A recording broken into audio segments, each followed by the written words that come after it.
이렇게 유지를 잘 해야 되는데, 이제 가장 중요한 부분이 말씀이잖아요. 그래서 하나님의 말씀을 여러분이 듣는 데 늘 집중하시고, 또 여러분들이 시간을 내서 성경을 이렇게 읽고 묵상하는 시간들이 바쁘시잖아.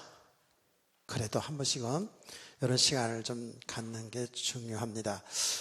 제가 그 유대인 교육들에 대해서 아까 잠깐 그런 강의를 계속 듣는다 그랬는데, 이분들은 그 신명기 6장 4절에서 9절 말씀 여러분 잘 알죠? 잘 알긴 뭐 잘 알아. 하나님의 백성들아 들어라 그러면서 뭐라 그러냐면, 하나님의 말씀을 네 마음판에 새기고 자녀들에게 부지런히 가르치라는 거예요.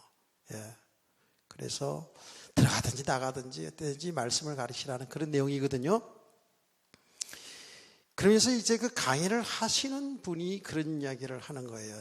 자기 신앙생활에 이제 쭉 가정이 있었잖아요. 그리고 우리 한국 교회를 이제 쭉 봐왔으니까. 근데 애들이 주일학교 들어가가지고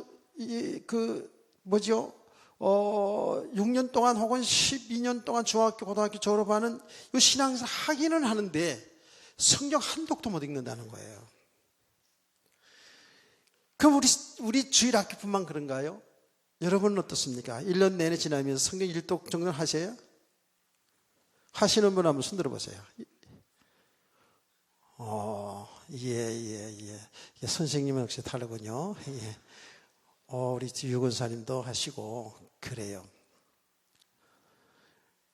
사실은 하나님이 성경 말씀이 가장 사실 우리 인생이 가장 중요한 거잖아요. 생명의 떡이잖아요.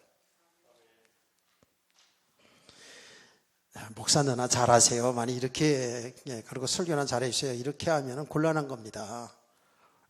성경은 이렇게 합니다. 하나님의 말씀을 읽고 듣고 그 말씀을 간직한 자가 복이 있다 그러거든요. 그래서 이것도 우리 주일학교 교육, 우리 말한 주일학교 우리 작년부 다 해서 우리 성경 공부를 지금 하고 있는데, 성경을 이렇게 함께 모여서 같이 낭독해가는 이런 건 좋지 않겠는가, 이런 생각을 들어요. 제가 이런 생각을 어제 저녁에 좀 제가 말씀 묵상하면서 이렇게 했는데, 그 왜 이런 생각을 하게 됐냐면, 우리의 신앙이 말이에요. 오전에도 이렇게 말씀했습니다만은, 이 하나님의 말씀을 통해서 우리가 믿음이 세워져 가는 거잖아요. 말씀을 통해서 하나님을 알고, 내가 누군가를 알고, 우리가 어떤 삶을 사는 것이 하나님 기뻐하는 삶인지를 말씀을 통해서 다 하는 거잖아요. 맞지요? 그래서 이 말씀이 중요한데, 우리가 개인적으로 말씀을 늘 이렇게 읽고, 또 주의 종들은 말씀을 늘 가르쳐야 되고, 우리 교사들 말이에요. 이러면서 말씀을 통해서 우리의 믿음이 뿌리가 내리고, 그 말씀에 의해서 우리 믿음이 세워질 때 든든한 신앙이 될 줄 믿습니다. 이런저런 생각을 하면서 제가 어릴 때에 저희 전 처음부터 외가에서 자랐는데, 저희 외할아버지가 아마도 이런 가르치는 걸 하셨던 것 같아요. 그리고 저희 외할머니가 늘 하시는 이야기가 있는데, 동네 사랑채에서 말이죠. 사랑채에서 이제 여자들은 벗기고, 나쁜 사람들이죠, 그렇죠? 여자들은 벗기고 남정네들만 사랑터에 쭉 앉아가지고 돌아가면서, 아니면 이렇게 책 읽는 것도 아주 구성지게 잘 읽는 분이 있대요. 그걸 고담이라고 그러더니, 고담이라고 이렇게 표현하는데, 아주 구성지게 읽으면 다른 사람들이 그걸 다 듣는 거예요. 그게 말하는 소설이죠. 그게 소설인데, 근데 그렇게 읽는 가운데에 사람들이 막 감동받기도 하고 울기도 하고, 또 말하자면 뉘우치기도 하고, 이런 일들이 일어났다는 거예요. 그런데 우리 할머니가 그거 시중을 들면서 차를 준비하고 또 간식을 준비하면서 그 고담책 읽는 소리를 들은 것이 그게 다 우리의 얘기가 된 거예요. 할머니들 이야기. 호랑이 뭐 잡아먹었다 이런 정도가 아니고 저희 할머니는 그 옛날의 소설, 굉장히 그 훌륭한 그 소설책들을 들은 것을 우리에게 이야기를 해줬어요. 그리고 종종 저희 어머니가 자네들 모아놓고 그것을 책들을 읽어줬다고요. 아주 구성지게 이런 식으로 읽어줬어요. 제가 잠깐만 해볼게요. 여기 이제 8장 1절에 보면 형제들아 하나님께서 마게도니아 교회들에 주신 은혜를 우리가 내게 알리노니 이런 내용이 나오잖아요. 이거를 굉장히 운율에 맞춰서 형제들아 하나님께서 마게도니아 교회들에게 주신 은혜를 우리가 너에게 알리노니 이런 식으로 환난의 많은 시련 가운데서 그들의 넘치는 기쁨과 극심한 가난이 그들의 풍성한 연보를 넘치도록 하게 하였느니라. 목탁 두드리면 안 되고 이런 식으로 책을 다 읽어줬어요. 그래서 제가 아주 초등학교 들어가서까지도 어머니의 책 읽는 그 책들의 내용을 어릴 때일수록요 기억력이 더 있는 거거든요. 지금 생생합니다. 그때 어릴 때일수록이 어때요? 더 실제 같아서나 그게 뭐 소설이라는 생각이 안 들지요. 그냥 실화야 실화. 그러니까 막 어떤 대목에서 막 떨리기도 하고 막 어떤 대목에서 아슬아슬하기도 하고 어떤 대목에서는 막 재미있고 막 눈물이 나고 막 이런 경험이 있다고요. 제가 이제 우리 신앙의 성장이 말씀을 통해 신앙 성장하는 가 있는데 늘 설교 말씀을 이렇게 듣는 것도 중요하고 굉장히 중요하죠. 여러분이 이렇게 늘 말씀을 묵상한 일은 아주 신앙에서 유익한 줄 믿으시기 바랍니다. 그래서 말씀을 통해서 우리의 믿음이 바르게 세워져야 돼요. 그러니까 이 말씀을 증거하는 주의 종들이 참 중요하다는 것을 계속 가면 갈수록 느끼지는 게 그래서 정말 정통개혁주의 신학, 우리 정통신학을 바르게 잘 해야 되고요. 예. 여러분 뭐 신학 그런 거 신학이 다냐 뭐 아니에요. 예. 이 말씀을 제대로 해석하는 데 있어서 그 신학이 아주 중요해요. 너무 중요합니다. 엊그제도 어떤 분하고 만나서 쭉 대화를 하는데요. 야, 뭐 이분 뭐 원어 얘기하고 뭐 이런저런 얘기 자꾸 많이 하는데 딱 얘기를 해보니까 아니야. 너무 잘못되게 하고 있어요. 그래서 얘기를 조금 해보니까 말이 안 통해요. 그분도 그런 얘기를 하더라고요. 자기가 받은 은혜를 얘기하는데 말이 안 통한다고 그런 얘기를 하더라고요. 그러니까 너무 엉뚱하게 말씀을 해석하는 거예요. 나름대로 해석이야. 그래서 참 그렇다. 그래서 바른 신앙을 해야 되지 않은가 하는 생각을 늘 하게 됩니다. 자, 그래서 우리 성도들이 좀 말씀을 이 가을에 말씀을 좀 가까이 하는 성도 되기를 바랍니다. 예. 아멘. 여러분 예배 시간에 말씀을 집중해서 들어야 돼요. 그래서 정말 부탁합니다. 예. 여러분들이 교회 나오기 전에 오면서 와서도 예배를 위해서 설교자를 통해서 예배자, 성가대 뭐 이런 분들을 위해서 기도해야 돼요. 내가 오늘 아침인가 그 아침인가 어떤 설교를 듣는데 그 충현교회 목사님이 훌륭하죠. 그분이 쭉 예배 가는 얘기를 쭉 하면서 예배 준비를 언제부터 합니까? 라고 질문을 이렇게 하면서 예배 준비는 토요일부터 준비를 잘하고 마음의 준비를 하고 외모도 좀 단장을 하시고 그게 형식 속에 우리의 진심이 담겨 있잖아요. 그렇죠? 그래서 토요일부터 주일을 위해서 좀 준비하고 기도하고, 예, 그렇게 해서 주일날 예배드리기 지장이 없도록 해서 교회에 나와서, 예. 좀 교회도 잠깐 좀 일찍 오셔서 이렇게 예배를 위해서 준비 기도하고, 이렇게 하는 게 좋다는 것을 아주 지극히 상식적인 이야기인데, 그러나 진지하게 서울 충영교회는 뭐 장로교를 거의 대표하는 교회라고 볼 수 있는데, 예, 그렇게 교육을 하시더라고요. 그래서 주의 종들을 위해서 여러분들이 형식적인 그런 기도하지 마시고 중심으로, 예, 이 복음을 바로 잘 비밀을 알아서 전거할 수 있는 모든 주의 종의 교사들 되기를 기도해 주시기를 바랍니다. 아멘. 예, 그래야 돼요. 제가 또 하나 얘기할게요. 이거는 제가 여러분에게 몇 번 하는 얘기 많잖아. 그렇죠? 몇 번 하는 얘기예요. 그 옛날에 박조순 목사님이 그 교회 성장학인가 뭐 설교학인가 강의를 하는데 제가 참석을 했어요. 옛날에 영락교회 박조순 목사님, 우리나라에 또 이름 있는 분 아니겠어요? 그 한경지 목사님하고 영락교회 박조순 목사님 설교하는 톤이 거의 비슷하잖아요. 그렇죠? 그리고 그야말로 그 시대에 있어서는 아주 명설교를 하시는 분들이었어요. 예. 근데 그 박조순 목사님이 설교를 이렇게 잘 하시고 정평에 나 있는 분이죠.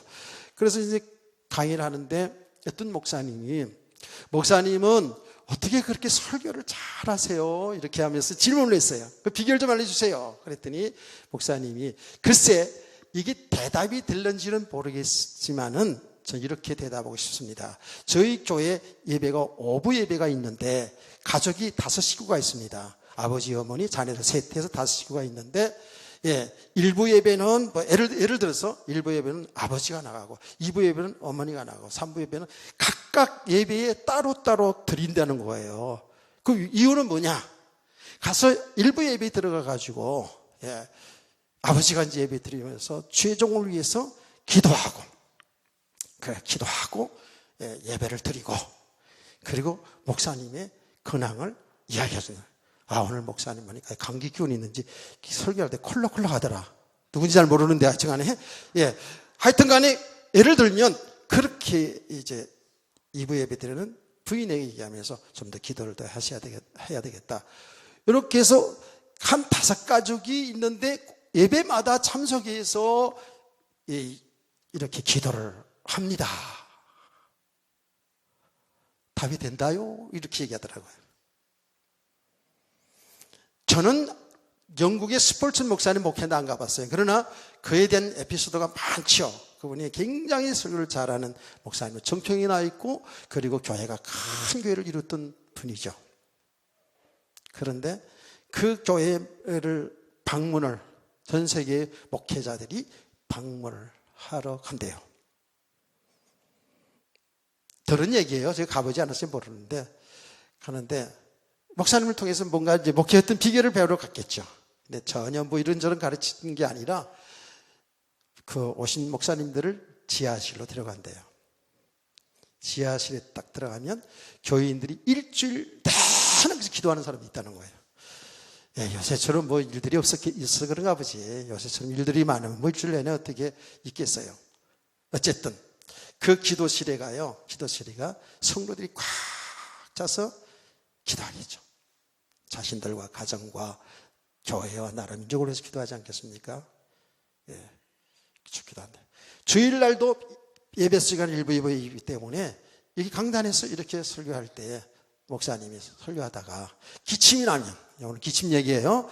예, 기침이 나고 조금 땀이 나고, 예, 제가 오늘 굉장히 막 열이 나고 막 그러더라고요. 그러면 설교하는데 지장이 있잖아요. 그래서 설교하다가 이렇게 한대요. 들은 얘기예요. 나 안 가봤어요. 그렇게 하면 지하실에서 기도하는 분들이, 일부 예배 마치고 기도하는 분들이 소리를 듣고 사인이구나 그러고 주일아 기도하고 막 그런대요. 그래가지고 목사님 성령 충만하게 하시고 강건케 하시고 이렇게 기도하는. 그런데 그 들은 얘기예요. 예, 그 지하실 기도실이 그 용광로 같다라는 표현을 이렇게 하는 용광로 같다. 또 회개하시고 기도 좀 하세요. 말짱해가지고 말똥말똥하게 잘한다 못한다 있다는 것만 생각하지 말고 지금 기도하세요. 저는 그런 이야기가 있어가지고 예전에 제가 십정동에서 기차할 때입니다. 기차할 때인데 어떤 분이 오셔가지고 자꾸 다니면서 성도들에게 목사님 설교에 대한 저에 대한 설교에 그때 뭐 지금도 그렇습니다만은 처녀 목회하는데 그 신학자 오래 하신 저 분들 앞에서 설교가 그게 그렇게 뭐 마음에 들었겠어요. 이해는 해요.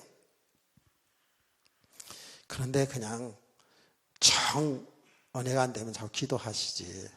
자꾸 이제 초신자들인데 교회 나온 지 얼마 되지 않은 초신자들인데 찾아가서 목사님의 설교, 저의 설교에 대해서 이러쿵 저러쿵 좋게 이야기하면서 자꾸 불신앙을 심어주는 거예요.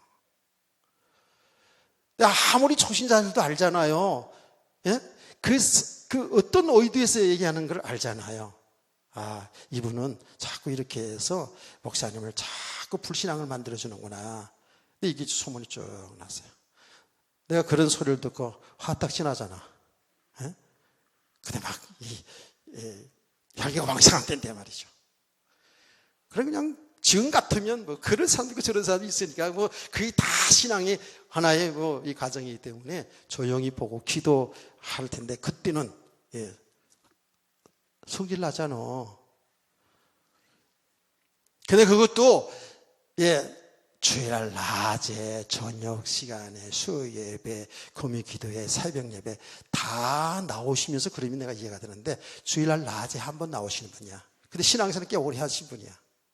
그래서 제가 얘기했지. 다음에 설교를 잘한다 못한다 그렇게 평가하려면 모든 예배에 다 참석해보고 그것도 한 1년쯤 신앙을 해보고 그런 얘기를 하시라고 그랬지.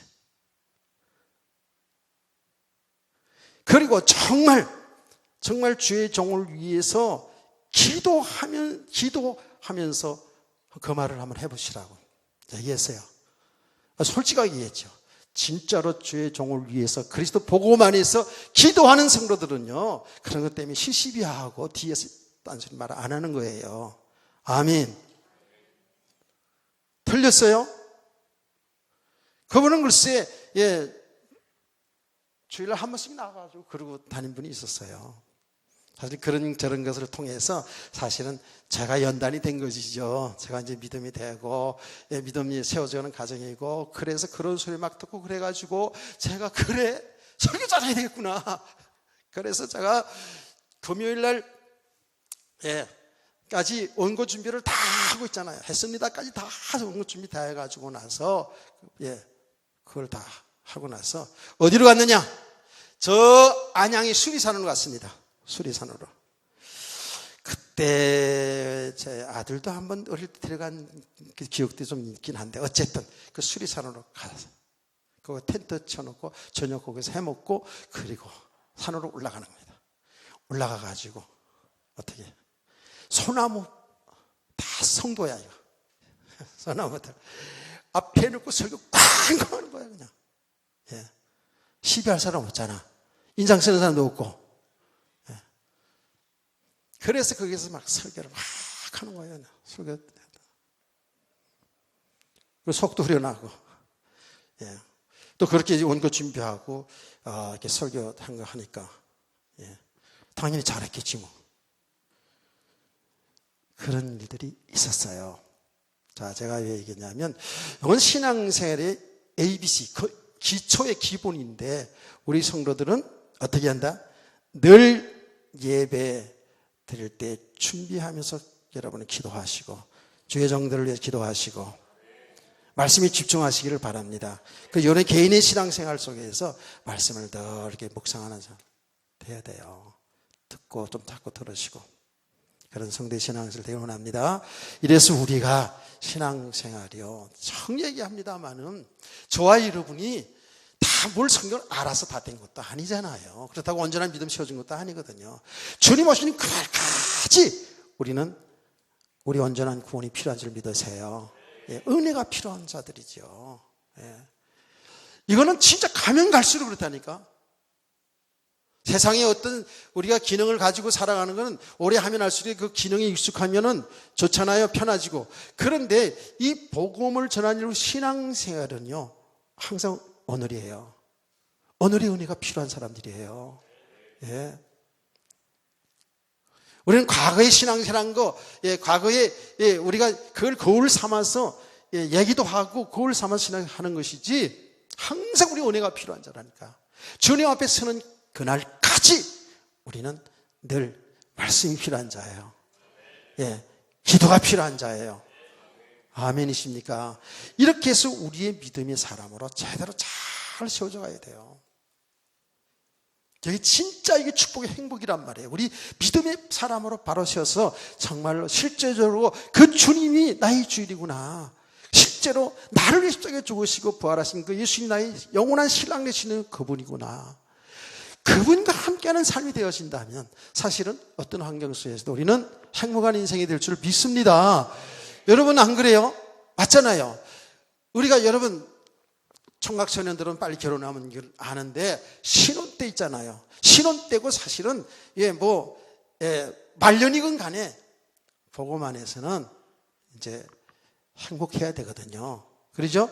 그런데 보통 일반 사람들도 그런 얘기해요. 신혼 초에는요, 신혼 때는 어디든지 다 행복해. 신혼 때부터 싸웠다고요? 그건 대개 사정이고, 예. 신혼 때 진짜 내가 좋아하는 사람하고 사랑하는 사람하고 한 가정으로 살아가야 돼요. 살잖아요. 새빵살이도 행복하잖아. 아멘. 이 양반들은 신혼도 없었나? 왜 이거 아멘도 못하고. 그런 거예요. 그냥 그녀만 있으면 돼. 그이만 있으면 돼. 그래서 살다 보면 또 애 낳고다 보면 또, 먹고 사는 문제가 생기고, 집 문제도 생기고, 자꾸 이제 그렇지만, 어쨌든, 무슨 표현입니까? 이렇게 신혼 때에, 집과도 상관없이 그냥 행복한 거, 육신적으로라도.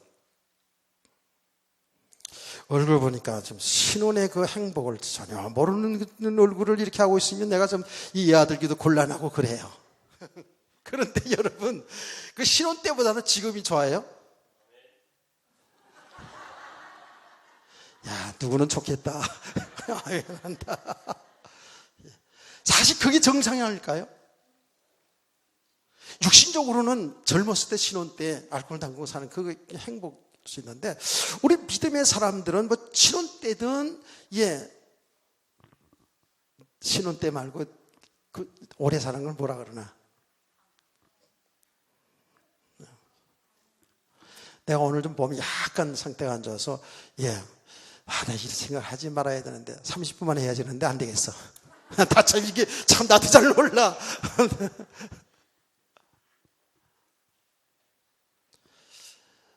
가면 갈수록 행복해져야 되는 건 맞는데 가면 갈수록 평생 원수되면 안 되잖아. 이게요, 복음 안에서 그리스도 예수 안에서 정말 주님과 함께 사는 이 세계가 우리 믿음의 실제 믿음이 되어지면 주님이 우리 신랑이라면서, 주님이 내 인생의 주인이라면서, 이게 실제 믿음이거든요. 이게 실제이거든요. 바로 우리 축복이거든요.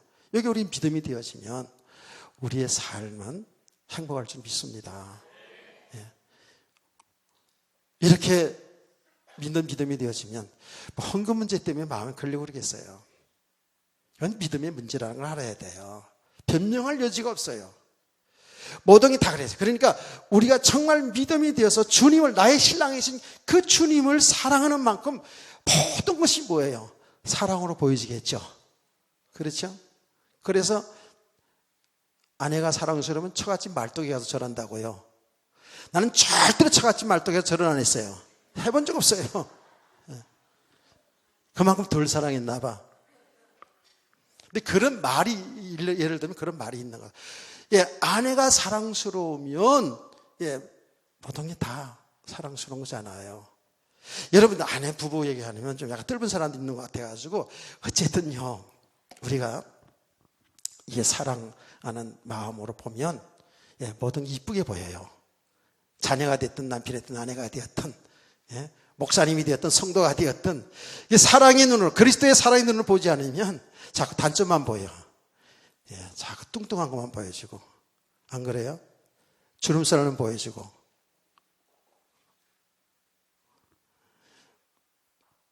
우리 친구 목사님이 한 분 계신데요. 자기 아내가 최고로 이쁘대.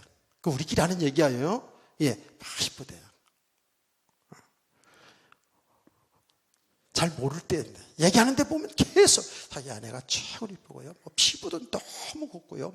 이런 얘기를 하는 거예요. 우리가 잘 모르니까 그렇게 했는지는 모르지만 그렇게 얘기하더라고요. 나중에 가보니까 얼굴에 주근깨가 얼마나 많은지, 얼마나 이쁘게 얘기했는지 그 사모님 얼굴 볼 때 실망이 오더라고. 아니, 남은 사모가 뭐 주근깨 있든 말든 상관없잖아. 그런데 워낙에 그래서요, 우리가 그래서 생각하죠. 그런데 그가 일부러 그런 건 아니더라고. 보니까 실제로 그분들을 보니까 너무 사랑해, 진짜로. 그러니까 우리가 볼 때 검지 보이는데 주근깨가 탁탁탁 했는데 화장으로 약간 지웠더라고. 근데 그건 안 보여. 그게 사랑의 눈이 문대잖아. 좀 주님을 사랑해서 눈이 좀 멀어보세요. 아멘. 자, 그렇게 되면 우리가 정말 주님을 사랑해야 되면 어때요? 우리의 모든 걸 다 드려도 아깝지 않죠. 맞습니까? 아멘을 크게 안 하는 거 보니까 참 약간 이상하긴 해요. 그래서 이건 믿음의 문제라고요. 눈에 보이지 않는 주님을 우리가 이렇게 실제로 우리가 믿어지게 되면 주를 위해서, 주의 복음을 위해서 주님이 기뻐하신 일에 우리가 모든 것을 봉사하고 헌신하는데 그게 아깝지가 않아요. 기쁘고 즐거운 거예요. 늘 울어도 눈물로서 못 갚을 줄 알아. 이 몸밖에 들 것 없어. 이 몸털입니다. 이런 찬송을 할 수밖에 없는 거잖아요. 우리 저와 여러분이 이런 믿음의 삶 되기를 원합니다. 제가 오늘 다 대서 얘기하는 게 아니라 복음을 알고 실제로 이렇게 믿음의 삶을 쉬어져 가면 갈수록 이런 축복을 누리게 되는구나. 그러면서 이 세계를 조금씩 맛봐가는 거예요. 지금 이 천국 생활을 지금 실제로 우리 삶 속에서 이것이 지금 시험되어져 가는 거거든요. 때때로는 말이죠. 아내 때문에 신경질도 나고 또 자네 때문에 남편 때문에 신경 날 수도 있잖아요. 우리 살아가는 삶이 막, 내 마음대로 안 돼가지고 막 꼬이고 이럴 때 막 답답하기도 하고 짜증나기도 하잖아요. 그렇죠? 그래요. 그래서 막 염려되고 걱정되고 그러는데 여러분, 그 모든 걸 통해서 우리 자신은 믿음의 삶을 세워가는 하나님이 통로요 축복인 줄 믿으세요.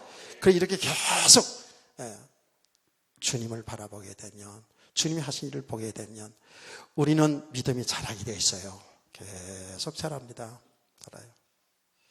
그래서 우리는 아까 우리 서집사님 기도하는데 오직 그리스도만 증거하게 해달라고 기도하는데 그 말은 부담이 되지 않아요. 저는 이제는 모든 말씀이 결국 초점은 예수 그리스도예요. 예수 그리스도가 생명의 떡이니까요. 예수 그리스도가 우리의 인생의 빛이니까요. 예수 그리스도가 우리 인생 길이니까요. 그분을 바로 알고 그분과 함께하는 믿음의 세계 속으로 가면 갈수록 우리는 진짜로 역동적인 삶이 우리에게 지금 다 와 있다라는 거예요. 이 축복을 누리는 성도들을 원합니다. 우리 육신의 것 가지고 되고 안 되는 것 때문에 울고불고 하는 인생이 아니라 정말 주님과 함께하는 삶 속에서 이런 행복한 성도들을 주여 축원합니다. 우리는 종교생활이 아니란 말이에요. 뭔가 좀 하나님께 이쁘게 보여서 하나님 축복을 이끌어내는 응답 좀 받는 이런 수준이 아니라고. 우리는 영원한 나의 신랑이신 주님과 함께 누리는 삶이라고요. 이런 축복을 저와 여러분이 계속해서 누리시길 원합니다. 그래서 은혜를 계속 지속적으로 은혜를 지속하면 돼요. 가면 갈수록 이런 영적인 눈이 자꾸 열려지게 되어 있어요. 이거는요, 우리가 눈 열어서 막 이게 아니라 하나님 은혜를 계속 받다 보면 그렇게 되는 거예요. 그러니까 당장 염려 걱정 왔다가도 우리는 이제 이 세계를 보기 때문에, 이 세계를 체험했기 때문에, 이 세계가 뭐예요? 그리스도와 함께하고 그리스도가 나를 인도하는 이 삶을 체험되어져 가고 있기 때문에 순간순간 염려 근심 있지만은 오히려 기뻐하면서 이 길을 가게 될 줄 믿습니다. 이게 신앙생활이거든요. 주님과 함께하는 삶. 자, 이렇게 우리가 신앙생활을 하는데 이 주님을 사랑하는 것을 사랑하는 만큼 우리가 이제 찬송도 나오고 감사도 나오고 우리 삶의 기쁨도 있고, 그리고 주를 위해서 헌신하는 삶으로 또 우리 주위에 있는 사람들을 이제 눈을 열어서 그들과 함께하는 삶. 이제 예전에는 그것은 나 중심으로, 나 가정, 우리 교회 중심으로 이랬는데 이제 믿음의 눈을 뜨고 보니까 하나님 기뻐하는 일을 아주 더 힘들고 어려운 사람들을 돌볼 수 있고 함께할 수 있는 이런 은혜가 있길 원합니다. 이것도 하나님이 지금 은혜 속에 이루어져 가고 있다고요. 예. 여기에 참 기쁨과 보람이 있잖아요. 자, 이것을 한번 바울은 고린도교회 성도들에게, 이게 명령도 아니고 너희들 자신을 한번 잘 보라는 거예요. 예. 정령해 보라는 거예요. 우리 성도들은 어전에 얘기했습니다마는 이제 자꾸 신앙의 열매를 맺어가야 되는데, 여러분의 지금 삶을, 생각을 잘 좀 드러내 보시길 바랍니다. 예. 너무 우리가 여유 없이 살아갈 수도 있거든요. 여유 없이. 자, 오늘 9절 이하의 말씀 보니까 이제 또 이렇게 정말 주를 위해서 주의 사랑으로, 주님을 사랑하는 그 믿음으로 성도를 사랑하며 이웃을 사랑하며 주의 복음을 위해서 헌신하는 이것은 어디에 근거하느냐? 9절 말씀을 다 같이 시작.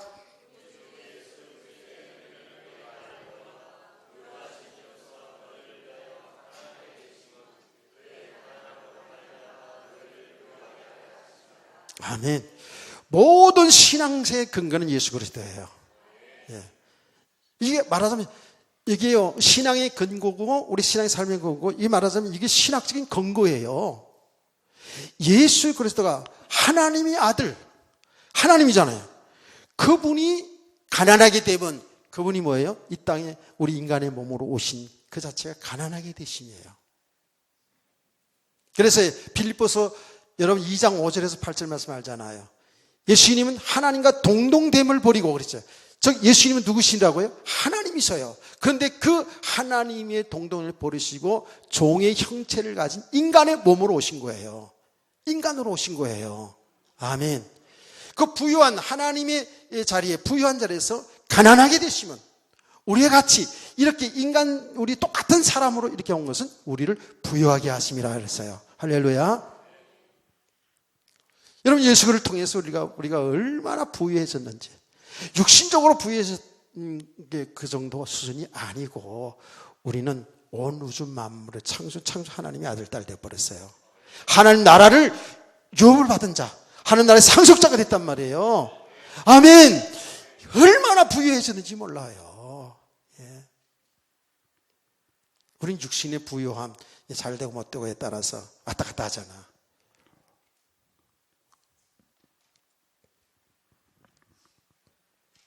자, 그러면서 바울 사도는 성도들에게 얘기합니다. 이것은 내 명령도 강요도 아니다라는 거예요. 예. 그게 이제 어떤 말씀이냐면 10절 말씀입니다. 이 일에 관하여 나의 뜻을 알리노니 이 일이 너에게 유익함이라.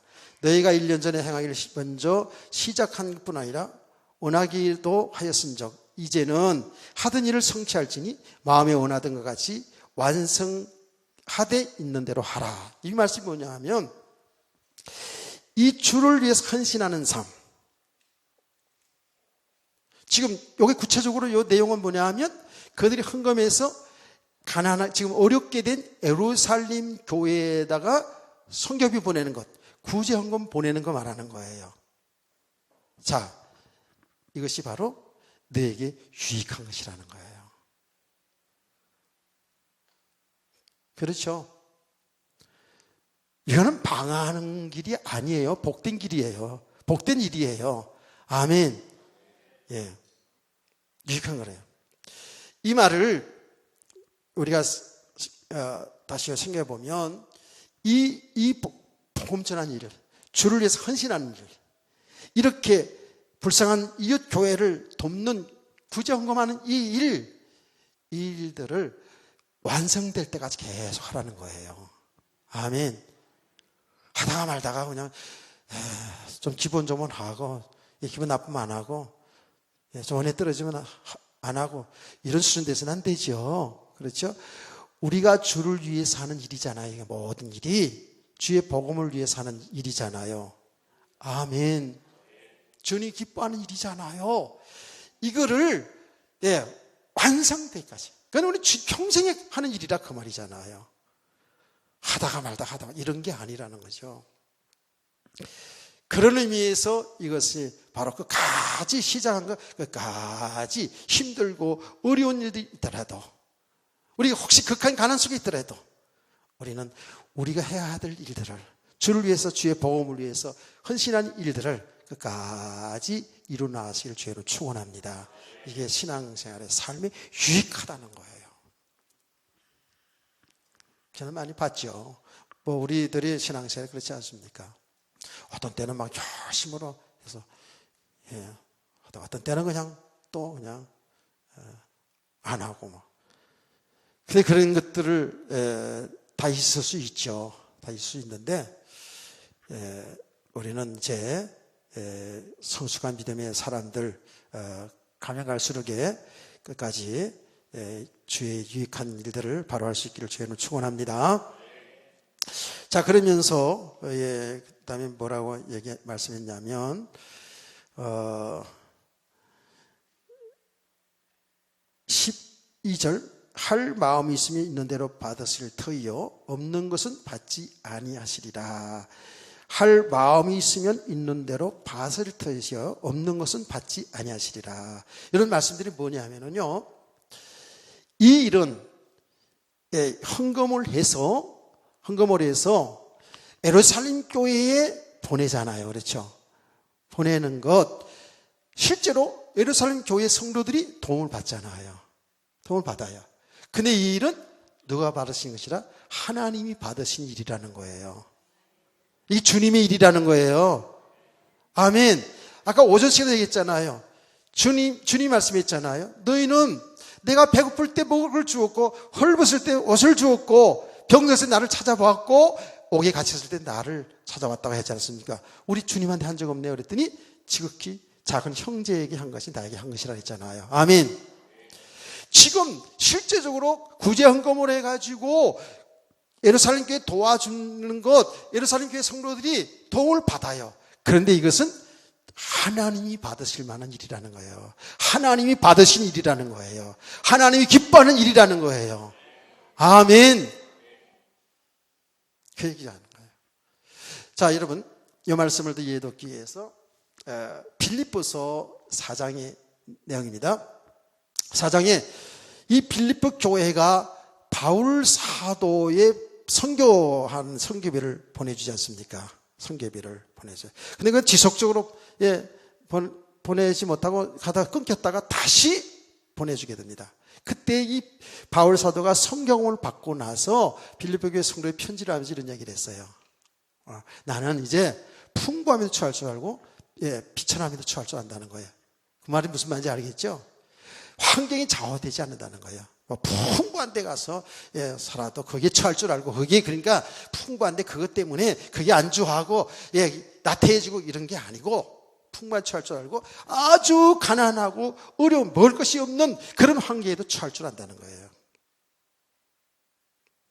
그러면서 너희들이 나를 생각해서 이 복음 전할 때문에 이렇게 선교비를 보내준 것은 하나님이 받으실 만한 향기로운 제물이다. 그래서 할렐루야.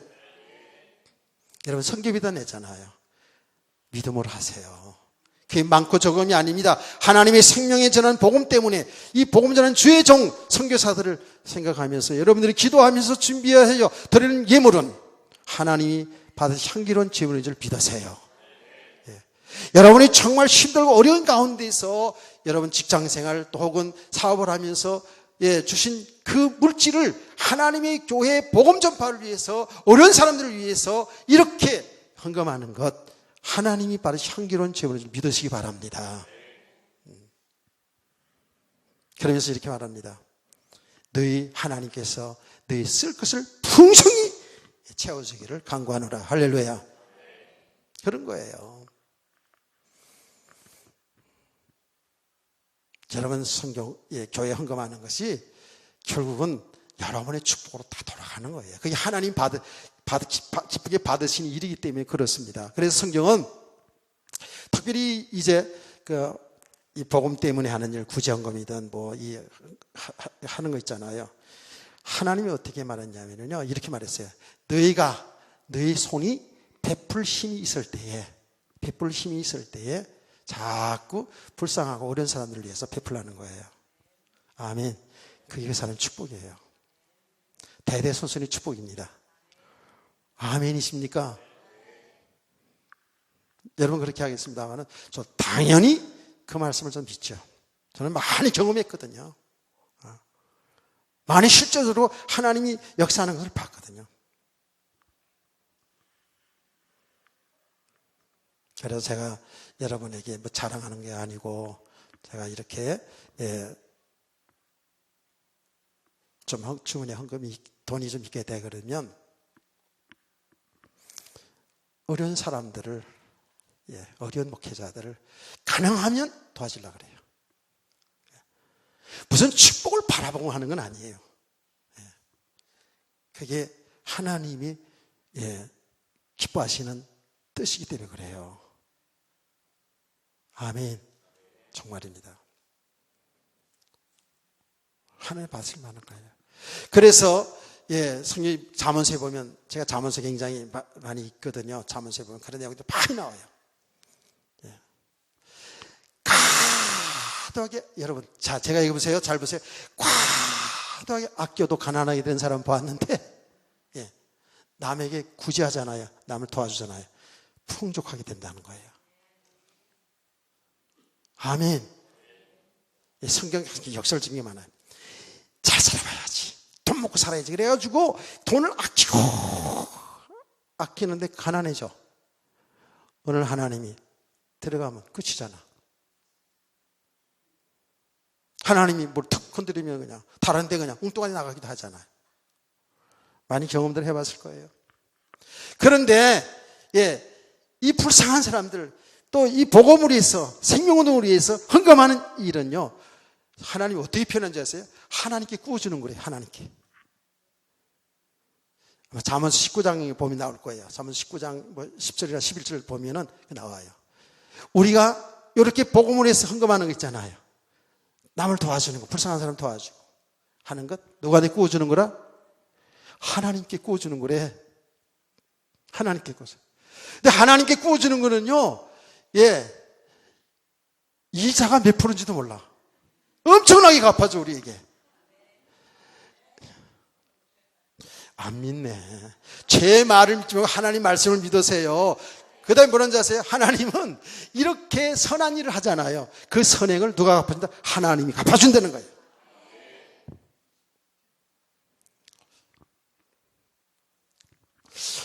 분명히 잠언서 19장이 있어요. 잠언서 19장에. 아마 10절에서 20절 사이에 그 사이에 내용이 있어요. 저는 잠언서 매일 하루에 한 장씩 이렇게 묵상하면서, 요새는 좀 못 읽었어요. 근데 그 전에 계속 읽고 또 읽고. 너무 좋은 말씀들. 하나님 말씀 다 좋은데 너무 우리 삶에 유익한 말씀이 너무 많잖아요. 자, 우리가 이렇게 복음을 위해서 불쌍한 사람 도와주고 선교비 이렇게 해서 생명사를 일하고 그러면 누구한테 구워주는 거라? 하나님께 꾸는 거예요. 하나님 우리 돈을 꾸는 거래. 그렇게 표현을 했다니까. 그리고 그 선행을 갚아주시는데 이거 몇 배로 갚아주는지 몰라. 이자 10% 20% 정도 아니야.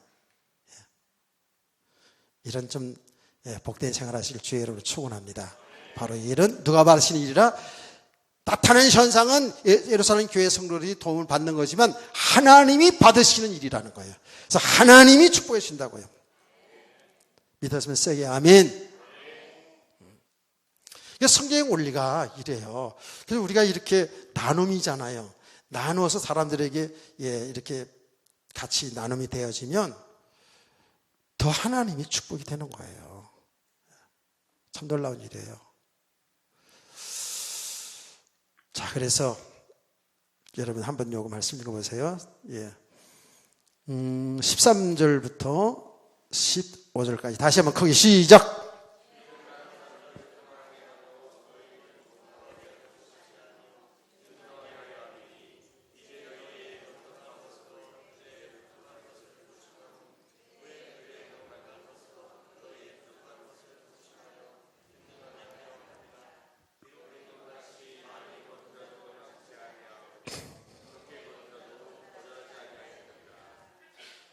자, 이게 참 중요한 메시지거든요.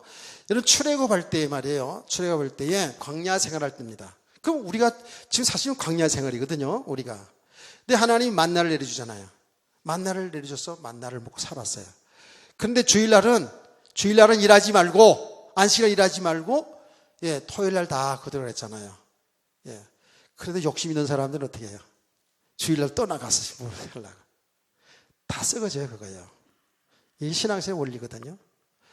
그래서 많이 거둔 자도 적게 거둔 자도 광야 생활 다 그쳐나가는 거예요. 하나님이 다 먹이고 살리신다고요. 그렇죠? 그래서 참 이 말씀들이 굉장히 중요한데요. 우리 성도들이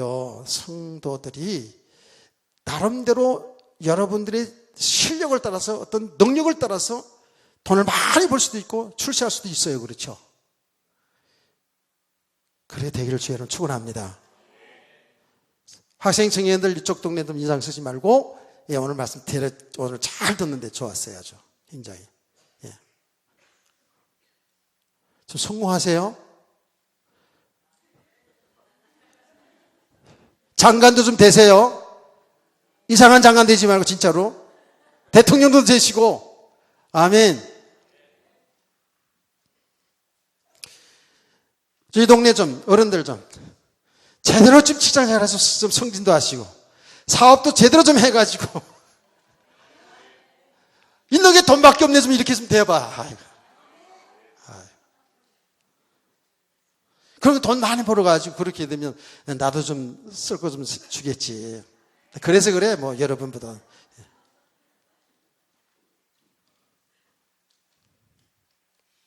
뭐 교회가 크고 작고 그게 아니라 성도들이 믿음이 딱 되어 있으면 있잖아요. 얘기 들으면 또 나한테 잘하라는 소리를 그때서 얘기 안 할게요. 좀 믿음으로 좀 멋있게 좀 이렇게 사는 이런 축복이 있다고요. 실제로. 남의 교회 얘기 안 할게.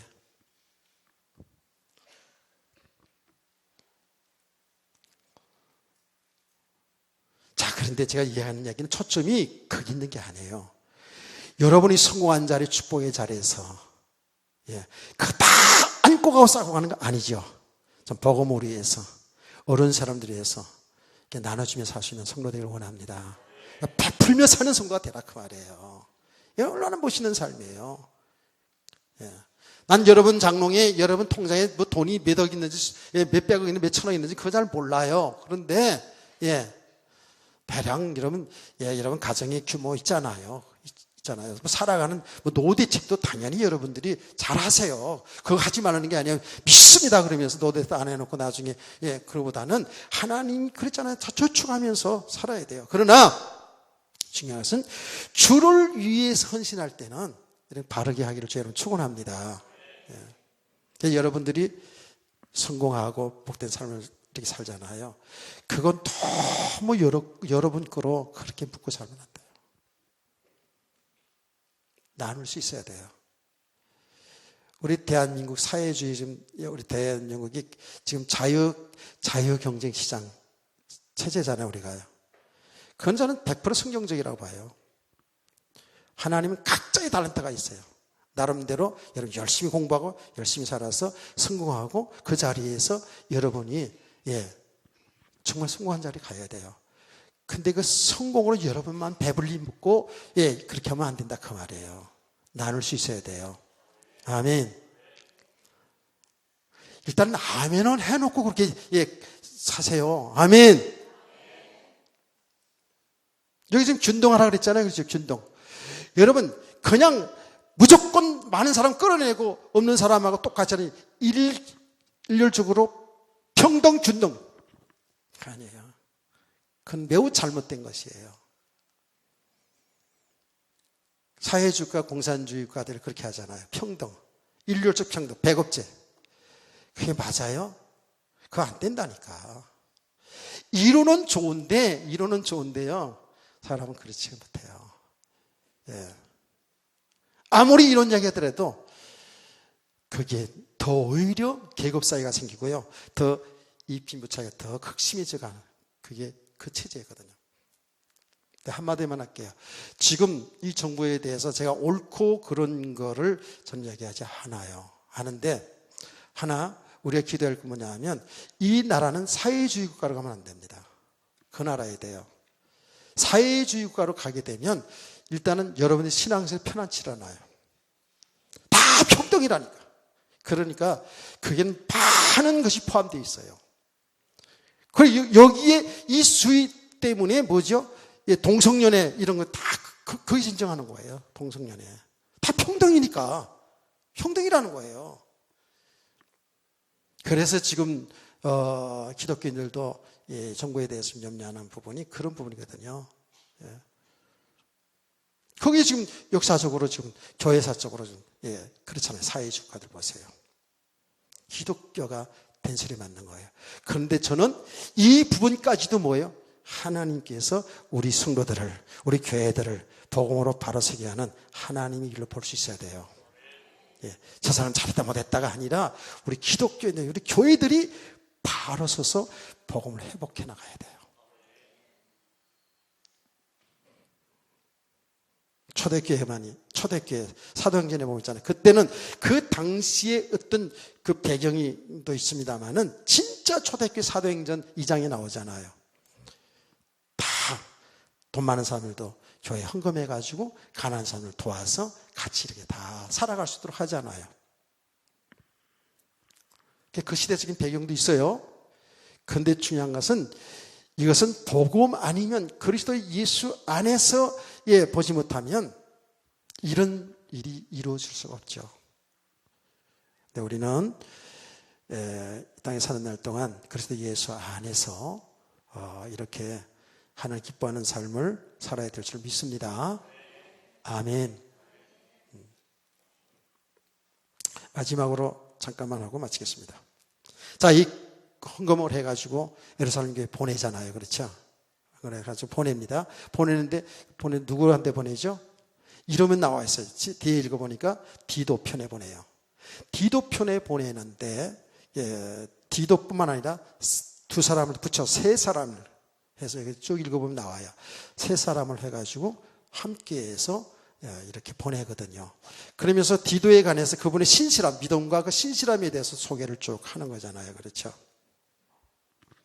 그러니까 우리의 교회에 주어진 헌금 관리도 잘해야 되겠죠. 왜냐하면 우리 인간은 죄성이 있기 때문에 아무리 믿음이 있다가도 어느 순간에 실족할 수 있거든요. 맞지요? 아무리 믿음이 있다 할지라도 어느 순간에 실족할 수 있는 다윗과 같은 우리 모습들이거든요. 그래서 오늘날도 우리가 재정부들이 뭐예요? 한 사람에게 맡기지 않잖아요. 여러 사람에게 맡기는 것도 이렇게 서로서로 잘 이렇게 관리를 잘 할 수 있도록 너무 귀한 헌금이잖아요. 아멘. 그 말은 여러분의 가정도 이런 물질 관리도 바르게 잘 해야 돼요. 모든 게 다 그래요. 그래서 모두 다 어떻게 해요? 하나님께 영광을 돌려드리고 이 모든 일을 통해서 그리스도 예수 안에서 서로 사랑하며 함께하며 하나님 나라의 축복을 누리는 교회들이 되어야 될 줄 믿습니다. 이런 복 있는 삶, 아름다운 삶 되기를 주 예수는 축원합니다. 교회의 소식